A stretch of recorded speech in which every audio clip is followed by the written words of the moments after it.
Research findings கண்டுபிடிக்கிறேன். அது கண்டுபிடிச்சாலே அது என்னது, அது உன்னோட ஒரு ப்ராஜெக்ட் தானே. அந்த ப்ராஜெக்ட்டுக்கு எதுக்காக ரிப்போர்ட் எழுதும்? இப்போ உனக்கு அப்புறம் ஒருத்தவங்க வருவாங்கல்ல, அவனுக்கு வந்து நீ வந்து ஒரு ஹிண்ட் மாதிரியே கொடுக்குற, நான் இதுல இருந்து ஸ்டாப் பண்ணிருக்கேன். அப்போ இன்னொருத்தவங்க வரும்போது அவங்க அதுலேருந்து அந்த பாயிண்ட்லேருந்து ஸ்டார்ட் பண்ணுவாங்க. ஓகேவா? இன்னும் சிம்பிளாக சொல்லணும்னா, நம்ம இந்த ஃபோன் டச் ஃபோன் யூஸ் பண்ணுவோம். இந்த டச் ஃபோன் யூஸ் பண்ணுறதுக்கு முன்னாடி ஃபஸ்ட்டு இந்த ஃபோன் எடுப்பா. எந்த ஃபோன் யூஸ் பண்ணிக்கிட்டாங்க? கீபேட். அந்த அளவுக்கு இல்லையா? அதுக்கு முன்னாடி லேண்ட்லைன் ஃபோன் இருந்துச்சுல. ஸோ அந்த லேண்ட்லைன் ஃபோன் வந்து அந்த லேண்ட்லைன் ஃபோன் இருந்ததுனால தான் நம்ம அடுத்தடுத்து ஒவ்வொரு ஸ்டெப்பாக மொபைலு, அதுக்கப்புறம் டச்சு, அதுக்கப்புறம் வந்து என்னது டேபு, அந்த மாதிரி நம்ம கண்டுபிடிச்சிருப்போம். இதுவே இந்த மொபைல், இந்த லேண்ட்லைன் கண்டுபிடிக்காம டேரெக்டாக மொபைல் ஃபோன் கண்டுபிடிக்க முடியுமா? அப்போ எதனாலும் ஒரு இனிஷியல் ஒரு ஸ்டெப்பாக தான் போக முடியும். கரெக்டாக? ஒரு ஃபர்ஸ்ட் ஸ்டெப் வச்சாதான் நம்மளால ஃபைனல் ஸ்டெப் வரைக்கும் போக முடியும். 2, 3, 4, 5 போக முடியும். புரியுதா? நீ சப்போஸ் உன்னோட நீ ப்ராப்ளம் வந்து 2ல இருக்க ப்ராப்ளமை நீ ஐடென்டிஃபை பண்ணி 3 வந்து நீ ப்ரொபோஸ் பண்ணிருக்க. அந்த 3ல ப்ரொபோஸ் பண்ணிட்டு இப்போ ஃபார் எக்ஸாம்பிள் நம்ம காலேஜ்லேயே வச்சுக்கோம். 2 தான் ஒரு ப்ராப்ளம். இது வரைக்கும் வந்து நான் உன்னோட ப்ராக்டிக்கல் எக்ஸாம்பிளில் நான் ஒரு சும்மா ஒரு எக்ஸாம்பிள் சொல்லுவேன். லேண்ட்லைன் கண்டுபிடிச்சாச்சு. 1 தான் ஸ்டேஜ் 1 தான் லேண்ட்லைன் இன்வென்ஷன். லேண்ட்லைன் இன்வென்ஷனுக்கு அப்புறம் என்னது? Mobile phone. மொபைல் ஃபோன் அப்போ தான் எவ்வளோ பெருசாக இருந்துச்சுன்னு தெரியுமா உங்களுக்கு? மொபைல் ஃபோன் 1980s 1990s கண்டுபிடிச்சாச்சு. ஆனால் that will be a huge. Okay, and also it is not a portable to carry everywhere. Okay, so you are in the stage 1 la landline part, stage 2 la mobile phone, but this mobile phone is in the huge size. Nokia keypad நான் சொல்லுறப்பா, அதுக்கு முன்னாடி ஒரு mobile இருந்துச்சு. ஓகேவா? அது அவ்வளோ தூரம் யாரும் பார்த்துக்க மாட்டோம். அந்த மொபைல் எப்படி இருக்குன்னா ஹியூஜ் சைஸ்ல இருக்கு. ஓகேவா? நீ அதனால நீ என்ன செய்யறன்னா, ஒரு ரிசர்ச் நீயாவே ஒரு ஃபைண்டிங்ஸ், இந்த ப்ராப்ளம் எல்லாத்தையும் ஐடென்டிஃபை பண்ணி ஒரு மொபைல் வந்து கண்டுபிடிக்கிறோம். அதுதான் அந்த நோக்கியா கீபேட் மொபைல் வச்சுக்கோம். ஓகேவா? இதில் தான் நோக்கியா கீபேட் மொபைல் இங்கே காலேஜில் ஒரு இது கண்டுபிடிக்கிறோம், ஒரு ப்ராஜெக்ட். ஓகேவா? இந்த காலேஜில் ப்ராஜெக்ட் கண்டுபிடிச்சிட்டு நீ என்ன செய்கிற, உனக்கு என்ன வரும், எக்ஸ்போ வருமா? எக்ஸ்போவில் வந்து சப்மிட் பண்ணுறேன், நான் இந்த மாதிரி மொபைல் ஃபோன் கண்டுபிடிச்சிருக்கேன் அப்படின்னு சொல்லிட்டு சப்மிட் பண்ணுறேன். சப்மிட் பண்ணிட்டு மார்க் வாங்கிட்டு அதோட போயிடும். ஆனால் உன்னோட ரிசர்ச் யாருக்குமே தெரியாது. அந்த எக்ஸ்போவில் மட்டும்தான் என்ன தெரியும், எல்லாருக்குமே நீ இந்த மாதிரி ஒரு மொபைல் கண்டுபிடிச்ச அப்படின்னு தெரியும். ஏன்னா இந்த காலேஜில் எத்தனை வருஷம் பேசுவாங்க? ஒரு வருஷம் பேசுவாங்க, 2வது வருஷம் பேசுவாங்க. அதுக்கப்புறம் யாருக்காவது தெரியுமா? தெரியாது. அப்போ அந்த 3rd batch ஒரு ஸ்டூடெண்ட் வரும்போது அவன் வந்து கேட்டு தான் இருப்பான். So our senior has invented a mobile phone that is a Nokia with a keypad, but we don't know how he has invented. நீ என்ன ப்ரொசீஜர் யூஸ் பண்ண, என்ன மெத்தடாலஜி யூஸ் பண்ண, எதுவுமே அவனுக்கு தெரியாது. அப்போ உன்னோட ஒரு ஃபைண்டிங்லேருந்து அடுத்த ஃபியூச்சர் ஃபைண்டிங் போகணுன்னா நமக்கு என்ன வேணும்? Report writing. இந்த ரிப்போர்ட் ரைட்டிங் எதுக்காக புரியுதா? உன்னோட ஃபியூச்சர் ஒரு ஃபைண்டிங்கை எஸ்டாப்ளிஷ் பண்ணணும்னா அதுக்கு ப்ரீவியஸ் ஃபைண்டிங் வரைக்கும் நமக்கு டேட்டா இருக்கும். அந்த டேட்டாவோட ரிசல்ட்டு, அது என்ன மெத்தடாலஜி யூஸ் பண்ண, என்ன டெக்னிக் யூஸ் பண்ண, எல்லாமே இருக்கு. புரியுதா என்ன சொல்ல வரேன்னு? So only we are going for the project report writing. This is the importance of project report writing. For the future generation க்கு உன்னோட ஒரு ஐடியா வந்து ஒரு கீ பாயிண்டாக கொடுக்குறதுக்காக, உன்னோட ஃபஸ்ட்டு ஒரு கேப்பபிலிட்டியை வந்து ப்ரூவ் பண்ணுறதுக்காக நீ இவ்வளோ தூரம் கண்டுபிடிச்சிருக்க. அது வந்து ஃபியூச்சரில் வரவங்களுக்கும் தெரியுங்க. புரியுதா? So this is the importance of project report writing. Okay?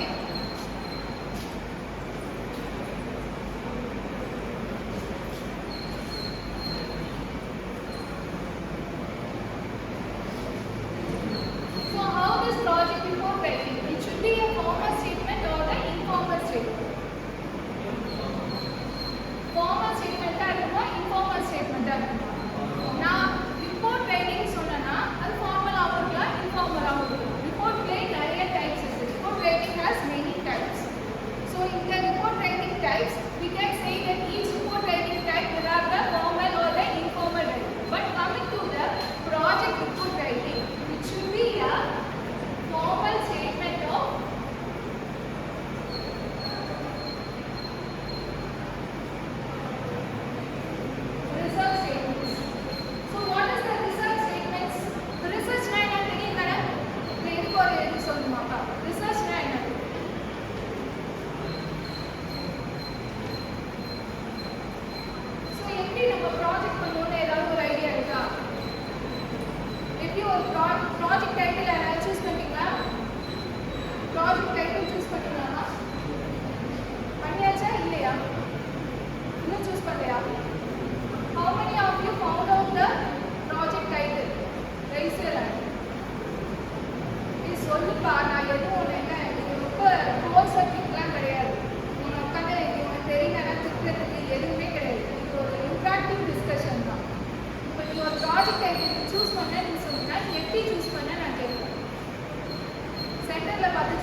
leaf disease reduction. leaf disease reduction. அடுத்தது.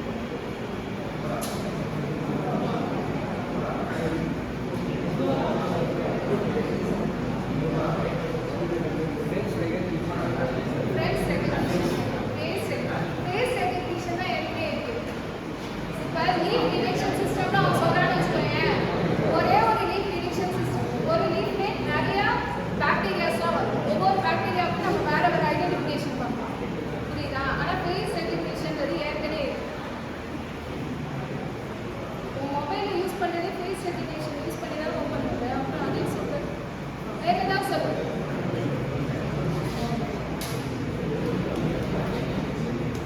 ஏங்க ஒரு மாட்டுக்கு ஏதாவது நீ காலையில தூக்கி எந்திரிக்கிறீல, தூக்கி எந்திரிச்சதுலேருந்து இது இருந்தா நம்ம சீக்கிரமா கிளம்பலாம், இது இருந்தா சீக்கிரமா வரலாம். எதுவுமே தோணல. தோணும். யோசிச்சு சொல்லு. ஃபைனல் இயர் இருக்க சொல்லிட்டு உட்கார். அடுத்து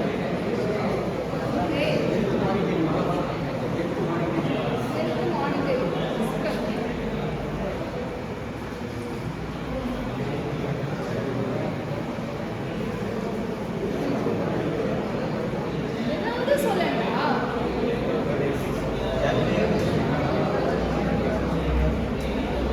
ஏதாவது உனக்கு இது இருந்தா நல்லா இருக்கும். இப்ப இல்ல. Pollution control.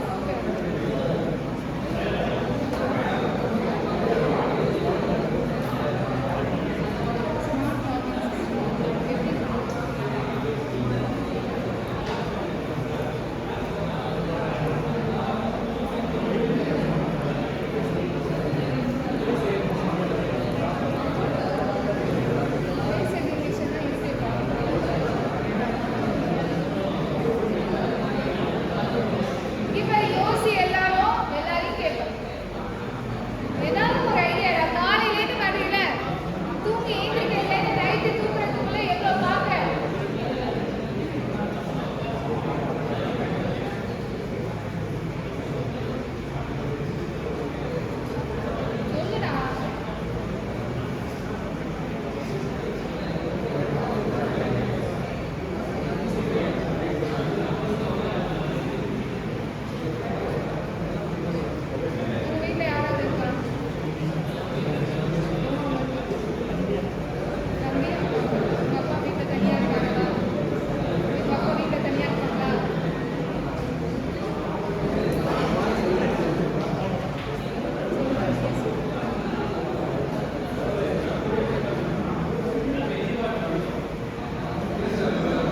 மிஷினுக்கு வந்து நம்ம நிறைய ஒரு 100 டேட்டா செட்ஸ் 100 இல்லை லேக் டேட்டா செட்ஸ் கொடுத்து ட்ரெயின் பண்ணிடுவோம் கரெக்டா ட்ரெயின் பண்ணிட்டு இப்போ ஒரு ஃப்ரெஷ் டேட்டா பேஸை கொடுத்து இது வந்து இன்ஃபெக்ட் ஆன டிஷ்யூவா இன்ஃபெக்ட் ஆகாததா சொல்லிட்டு கண்டுபிடிக்கும் கரெக்டா ஒரு மிஷினுக்கே அந்த மாதிரினா நம்ம தான் அந்த டெக்னிக்கே கண்டுபிடிக்கணும் அப்போ நமக்கு என்ன எவ்வளோ நம்ம படிக்கணும் புரியுதா ஒரு கேன்சர் டிடெக்ஷன் எடுத்துக்கிட்டீங்கன்னா அந்த கேன்சர் டிடெக்ஷன் வந்து நிறைய டெக்னிக்ஸ் இருக்கு அதாவது இந்த கேன்சர் டிடெக்ட் ஆன பர்சன்ஸ் இருக்காங்கல்ல அவங்களோட ஸ்கேன் ரிப்போர்ட் எடுக்கும் அந்த ஸ்கேன் ரிப்போர்ட்டை இமேஜ் ப்ராசஸிங் வழியா நம்ம வந்து என்ன செய்வோம்னா அந்த அஃபெக்டட் ரீஜியன்ஸை மட்டும் செக்ரிகேட் பண்ணணும் யாரோ சொன்னாங்க ப்ராஜெக்ட் ஒரு டைட்டில் கேட்கும்போது கூட சொன்னாங்க ஃபேக் கரன்சி சொன்னாங்க அதாவது கேன்சர் ஒரு ஸ்கேன் ரிப்போர்ட் வருமா அதில் கேன்சர் டிடெக்டட் டிஷ்யூஸ் மட்டும் தனியாக எடுத்துட்டு இமேஜ் ப்ராசஸிங் மூலமா நம்ம அதை ப்ராசஸ் பண்ணுவோம் ஓகேவா இமேஜ் ப்ராசஸிங் மூலமா ப்ராசஸ் பண்ணுவோம் சொல்லிட்டு நான் வந்து வேகா ஒரு இன்ட்ரோடக்ஷன் மட்டும் சொல்லிடலாம் the cancer detection by using image processing but what actually happens means it uses different techniques to detect that cancer cells in that image different techniques na enna nadikreenga DSP la படிச்சிருக்கீல windowing techniques தெரியுமா windowing techniques நிறைய படிச்சிருக்க rectangular window manual window தெரியுமா தெரியாது அந்த மாதிரி techniques தான் implement பண்ணுவோம் high லெவல்ஸ்ல போக வேற டெக்னிக்ஸ் யூஸ் பண்ணுவோம் ஆனா பேஸ் என்ன தெரியுமா இந்த மாதிரி rectangular window techniques manual window techniques இந்த மாதிரி நிறைய டெக்னிக்ஸ் தான் போடுவோம் போட்டு அந்த கேன்சர் டிஷ்யூஸை மட்டும் டிடெக்ட் பண்ணுவோம் ஓகேவா ஸோ அது வந்து சில இமேஜஸ்ல ஈஸியாக டிடெக்ட் ஆகிடும் ஆனால் ஸ்டேஜ் 1ல இருக்காங்க பார்த்தியா ஸ்டேஜ் 4 ஈஸியாக டிடெக்ட் பண்ணிடலாம் கேன்சர் அஃபெக்ட் ஆகிருக்கா இல்லையா இதுவே ஸ்டேஜ் 1 கேன்சர் இருக்காங்கன்னா அவங்களோட இமேஜ் ஸ்கேனர் இமேஜை வச்சு இது கேன்சரால் அஃபெக்ட் ஆகிருக்காங்க இல்லைன்றது கண்டுபிடிக்கிறது கஷ்டம் ஸோ அதை வந்து நீங்கள் வந்து அந்த பிரச்சனையை ஓவர் கம் பண்ண என்ன செய்யணும் ஃபஸ்ட்டு ஸ்டேஜ் 4 ஸ்டேஜ் 3 ஸ்டேஜ் 2 இது எல்லாத்தையுமே ஈஸியாக டிடெக்ட் பண்ணுற மாதிரி நீங்கள் ஒரு டெக்னிக்கை ஈஸியாக ப்ராசஸ் பண்ணி வச்சுருக்கோம் இங்கே அப்போ அதை ப்ராசஸ் பண்ணால் என்ன செய்யணும் ஸ்டேஜ் 2 3 4ஓட டெக்னிக்ஸ் எல்லாருமே தரவாக படிக்கும் ஸோ இந்த மாதிரி ப்ரீவியஸ் டெக்னிக்ஸ் படிக்கிறோம்ல இது பேர் தான் லிட்ரேச்சர் சர்வே சொல்லுவோம் ஓகேவா எந்த ஒரு ப்ராஜெக்ட் நீ பண்ண போறீங்கனாலும் அதோட ப்ரீவியஸ் ஸ்டடீஸை படிக்கணும் அந்த ப்ரீவியஸ் ஸ்டடீஸை படிக்கிறதுல அது பேர் தான் லிட்ரேச்சர் சர்வே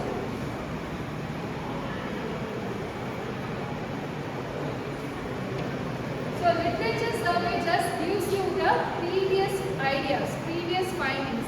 அதாவது ப்ரீவியஸாக கண்டுபிடிச்சிட்டாங்க அந்த கண்டுபிடிச்சதுல நிறைய ஒரு டிஸ்அட்வான்டேஜஸ் இருக்கும் டிஸ்அட்வான்டேஜ் மட்டுமா இருக்கும் அட்வான்டேஜஸும் கண்டிப்பாக இருக்கும் அப்போ அட்வான்டேஜை நீ எக்ஸ்ட்ராக்ட் பண்ணிவிட்டு அந்த டிஸ்அட்வான்டேஜை எப்படி ஓவர் கம் பண்ணலாம் அது எப்படி ஓவர் கம் பண்ணலாம் இப்போ டெக்னிக் 1 யூஸ் பண்ணி நான் ஒரு மெத்தட் ஒரு கண்டுபிடிச்சிருக்கேன் ஆனால் இந்த மெத்தடில் என்னன்னா ஒரு பெரிய ஒரு அட்வான்டேஜும் இருக்குது ஒரு டிஸ்அட்வான்டேஜும் இருக்குது அப்போ நீ அந்த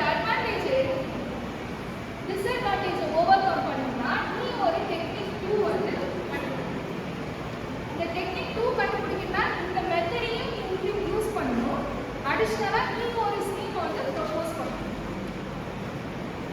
so whenever you are doing any project the literature survey is the very much needed one. If you don't know the previous studies means you can't able to implement a project. You can't find a new thing. ஓகேவா இது நான் ஒரு விஷயம் ஒரு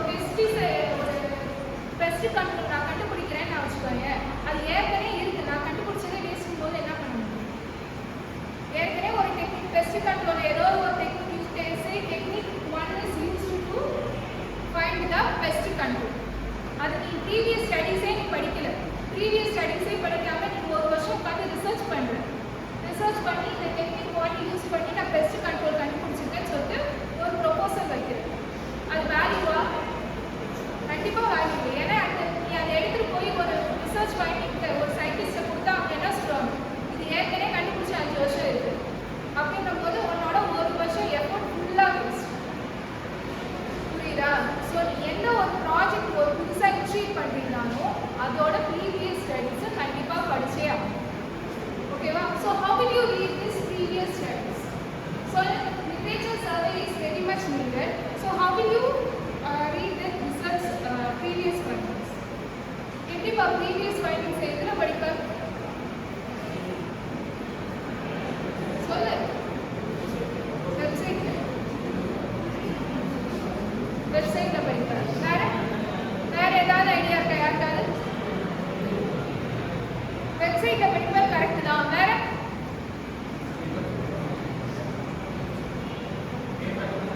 paper, journal paper.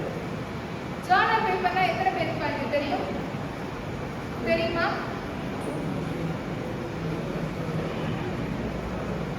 What is a journal paper?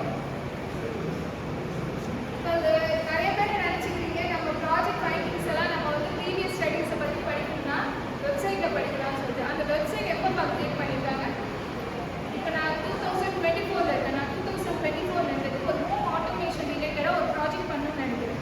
முன்னே நான் வெப்சைட்டில் home automation related projects நான் டைப் பண்ணும்போது ஒரு வெப்சைட்டில் வருது. நான் என்ன நினைப்பேன், இதுதான் ப்ரீவியஸ் ஸ்டடீஸ்ன்னு நினச்சிட்டு அதோட அட்வான்டேஜ் டாபிக்ஸ் எல்லாத்தையும் கேதர் பண்ணிட்டு நான் ப்ராஜெக்டை பண்ண ஆரம்பிப்பேன். ஆனால் அந்த வெப்சைட் அவன் எஸ்டாப்ளிஷ் பண்ணதே 2020 இருக்கு. Okay, so you know how much the technology is growing day to day life. ஓகேவா? 2020 இருக்க ஒரு டெக்னாலஜிக்கும் 2024 இருக்க டெக்னாலஜிக்கும் எவ்வளோ டிஃப்ரென்ஸ் இருக்கு? நீ வெப்சைட்டில் படிக்கலான்றது ஒரு இன்ஃபர்மேஷன் கேதரிங் தான், அது லிட்ரேச்சர் சர்வே கிடையாது. So when you want to do the literature survey, you should always rely upon this journals. Okay, so what is a journal? Journals எடுத்துட்டே வச்சுக்கோங்க. இப்போ உன்னை மாதிரி நிறைய பேர் ரிசர்ச்சர்ஸ்லாம் இருக்காங்க. ஃபைனல் இயர் ஸ்டூடெண்ட் வந்து நீ ரிசர்ச்சர் தான். ஓகேவா? நீ எப்போ ப்ராஜெக்ட் பண்ண ஆரம்பிக்கிறீங்களோ அப்போவே நீ ரிசர்ச்சர் தான். இதுக்கு வந்து பிஹெச்டி ஸ்டூடெண்ட்டாக இருக்கணும், போஸ்ட் டாக்டரேட்டாக இருக்கணும், சயின்டிஸ்டாக இருக்கணும், பிஜி ஸ்டூடெண்ட்டாக இருக்கணும் அவசியம் கிடையாது. ஓகேவா? நீ எப்போ ஒரு ப்ராஜெக்டை இனிஷியேட் பண்ணுறியோ அப்போலேருந்தே நீ ரிசர்ச் இருக்கும். அதை மைண்டில் நல்லா செட் பண்ணிக்கோ.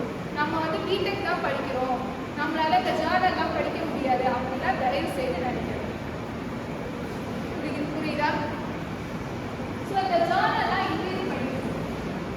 ஐடென்டிட்டி கேள்விப்பட்டிருக்கியா? So what is my identity? கேள்விப்பட்டிருக்கியா? அப்படின்னா என்னப்பா?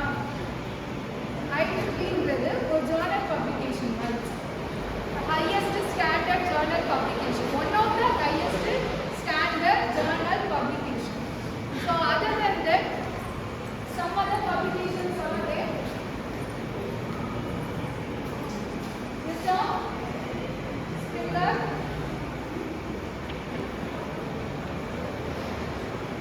Elsevier, Nature. So these are the some of the research publications. Okay, நான் ஏன் உன வெப்சைட்ல படிக்கிறத விட இதுல ஏன் படிக்க சொல்றேன்னா, இதுல தான் கரண்ட் அப்டேட் ரிசர்ச்சர்ஸ் நிறைய பேர் என்ன செய்வாங்கன்னா ஒர்க் பண்ணுவாங்க. ஒர்க் பண்ணி ஒரு ஃபைண்டிங்ஸை வந்து கண்டுபிடிப்பாங்க. அந்த ஃபைண்டிங் வந்து நீ சொல்ற மாதிரி ரொம்ப பெரிய அளவில் இருக்கணும்னு அவசியம் கிடையாது. ஓகேவா?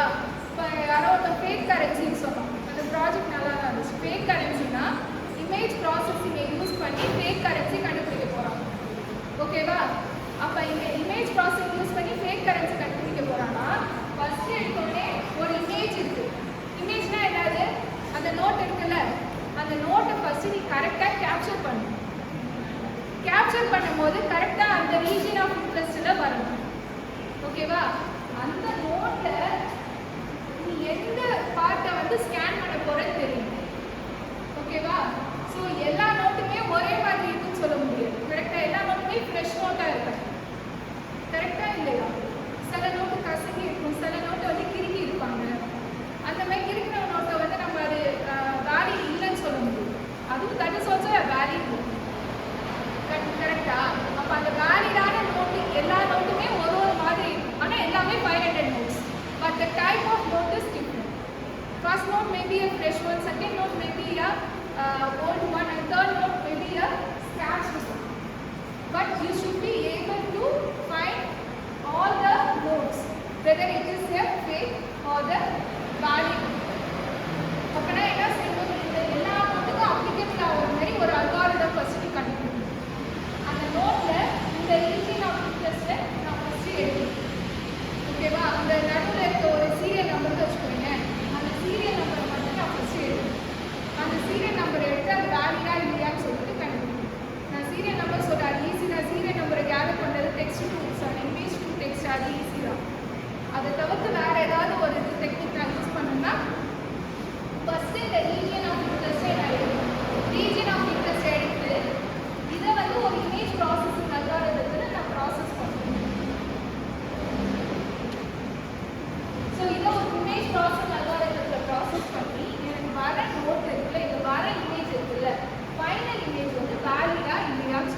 long length research article.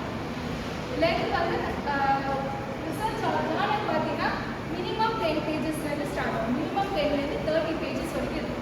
அந்த அளவுக்கு உன்னோட ஒர்க் இருக்கு. இது journal பத்தி இன்னொரு கான்ஃபரன்ஸ். கான்ஃபரன்ஸ் என்னன்னா உன்னோட ஸ்மால் ஃபைண்டிங்ஸை வந்து பப்ளிஷ் பண்ணுங்க. ஸ்மால் ஃபைண்டிங்ஸ்னா என்னது? தேர்ட் பெஞ்ச்ல கிளாஸ்ல உட்காந்து கான்ஃபரன்ஸ்னா என்னன்னு வச்சுக்கோ, உன்னோட ஸ்மால் ஃபைண்டிங்ஸை வந்து பப்ளிஷ் பண்ணுவேன். இவ்வளோ பெரிய ஒரு ப்ராசஸ்னா அதை நான் ஒரு ரிசர்ச் பப்ளிகேஷனில் நான் பப்ளிஷ் பண்ணுவேன். கான்ஃபரன்ஸ்னா என்ன தெரியுமா? இந்த ரீஜனை மட்டும் ஒரு நோட்டு நான் கொடுக்குறேன், அந்த ரீஜனை மட்டும் நான் கரெக்டாக எக்ஸ்ட்ராக்ட் பண்ணுறேன். அது ஒரு சின்ன ஒர்க் தான். அந்த சின்ன ஒர்க்கை வந்து கான்ஃபரன்ஸில் பப்ளிஷ் பண்ணுவேன். ஓகேவா? Difference between a journal and conference. Conference-na the work will be a small, but it is also a valid work. ஓகேவா? The final step போனீங்கன்னா first இந்த image first என்ன செய்யணும்? எடுக்கணும், எக்ஸ்ட்ராக்ட் பண்ணணும். அந்த எக்ஸ்ட்ராக்ட் பண்றதே ஒரு ப்ராசஸ் தான். ஆனா ஒர்க்கோட லெவல் பார்த்தீங்கன்னா கம்மியான work, but it is an important work, but the level of work is small. So I can publish it in the conference. So the conference will provide you a small findings. And in the journals you can find the large findings.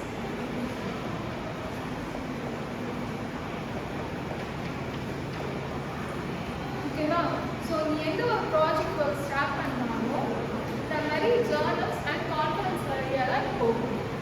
So in the journals and the conferences, many researchers will be publishing their current articles with the year. ஓகேவா? அது ஒரு website எடுத்துகிட்டேன்னு வச்சுக்கோங்க, அவங்க ஒரு ஜென்ரலைஸ்டாக தான் அந்த டாப்பிக்கை போடுவாங்க. Maybe some websites exist, but it is a some. Only some websites may exist which can provide you the complete information that, but you cannot assure that that information provided is the current up to date. ஆனால் ஒன்று தெரிஞ்சுக்கோ, இந்த journals நான் சொல்கிறேன், ஒரு research article will be at 20 to 30 pages.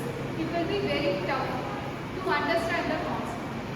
But if you start to study 20 to 30 times, you can actually get it. Okay, ma'am?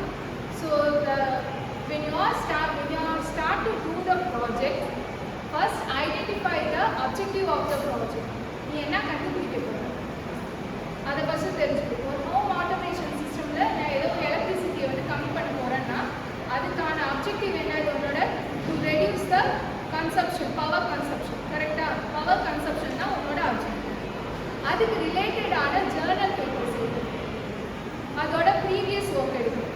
இப்போ to reduce power consumption வச்சுக்கோங்க, நீ இதை போய் வெப்சைட்டில் போட்டுன்னு வச்சுக்கோ, டு ரெடியூஸ் பவர் கன்சப்ஷன் இந்த ஐடிபி ஜேர்னல் போட்டிங்கன்னா நிறைய ஜேர்னல்ஸ் வரும். அதில் கரெக்டாக இருக்க ஒரு ஜேர்னலை ஃபஸ்ட்டு கிளிக் பண்ணி டவுன்லோட் பண்ணி படிக்க ஆரம்பிக்கணும். நீ அப்படி அந்த ரிசர்ச்சில் படிக்க வைக்கும்போது, இப்போ நான் தான் அதை பப்ளிஷ் பண்ணிடுவேன், என்னோட பேப்பரை தான் நீ டவுன்லோட் பண்ணி படிக்கிறேன். நான் அதை பப்ளிஷ் பண்ணும்போது என்னோட ஒர்க்கை மட்டும் நான் போட மாட்டேன். ஒரு நியர்லி 30 to 40 பேப்பர்ஸ் ப்ரீவியஸ் ஒர்க்கை பற்றி நான் போட்டுப்பேன். இதே டாப்பிக்கில் ப்ரீவியஸாக யாராக ரிசர்ச் பண்ணாங்களோ அவங்களோட ரிசர்ச் பேப்பரையும் நான் ரெஃபரன்சஸில் போட்டுப்பேன். அப்போ நீ என்னோட பேப்பர் நீ படிக்க போனீங்கன்னா ப்ரீவியஸாக இருக்க ஸ்டடீஸையும் இந்த பேப்பர் வழியாக படிச்சுக்கணும். ஓகேவா? இப்படி தான் உன்னோட ரிசர்ச்சை ஸ்டார்ட் பண்ணணும். புரியுதா?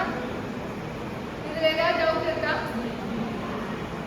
நல்லா வந்து யோசிச்சுக்கோ. சரி, நல்லா கேதர் பண்ணிக்கோ. ப்ராஜெக்ட் நீ தான் பண்ண போகிற. ஃபஸ்ட்டு எடுத்தோடனே உன்னை வந்து எக்ஸ்டர்னலில் கேட்குறது என்னன்னா உன்னோட ரெஃபரன்சஸ் போகணும்னு சொல்லுவோம். ரெஃபரன்சஸ் போ, உன்னோட பேஸ் பேப்பர் என்னன்னு கேட்பாங்க. பேஸ் பேப்பர்னா நீ எந்த டாபிக் எடுத்தியோ அதோட கார்லேட்டடாக இருக்கும். ஓகேவா? இப்போ pest control using the technique ஏ அப்படின்னா அந்த பெஸ்ட் கண்ட்ரோல் யூசிங் டெக்னிக் ஏ வந்து ஏற்கனவே ஒருத்தவங்க கண்டுபிடிச்சிருப்பாங்க, நீ அதில் ஒரு இம்ப்ரூவ்மெண்ட் பண்ணிருக்கோம். அப்போ அந்த டெக்னிக் ஏ தான் உன்னோட பேஸ் பேப்பர். ஓகேவா? தூக்கம் தான் ஒழுங்காக. So you have to start the research